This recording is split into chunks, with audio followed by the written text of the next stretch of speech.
বন্ধুরা দেখো সকাল সকাল কি কাজ করতে বসে পড়েছি। আরা কাজের বাড়া এগুলো কালকে রাত্রেবেলা সব দৌড়েছিল ঠোঁয়াগুলো, সব জল পড়ে পুরো ভিজে গেছে।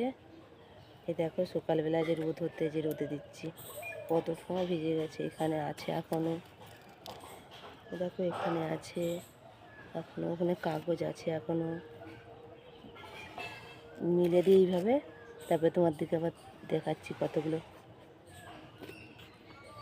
এ দেখো বন্ধুরা সব মিলা হয়ে গেছে, কতগুলো দেখছো ঠোঙা কালকে ভিজে গেছে।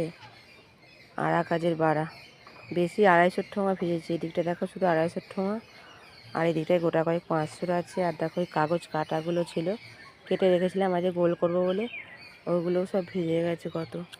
এইসব একটা একটা করে মিলে দিচ্ছি, এখন শুকনো হোক দেখা যাক। একটা দুটো হলে নয় বাদ দিয়ে দিতাম, কিন্তু এতগুলো ঠোঙা তো বাদ দেওয়া সম্ভব নয়, কারণ কাগজ আমাকে পয়সা দিয়ে কিনতে হয়। সেই জন্য দেখি রোদে যদি শুকনো হয়ে যায় দেওয়া যায় দিয়ে দেবো, বাধ্য। যদি না দেওয়া যায় তখন আর কী করবো, ছিঁড়ে গেলে তাকে কিছু করার নেই, কাগজ জিনিস কিছু করার নেই।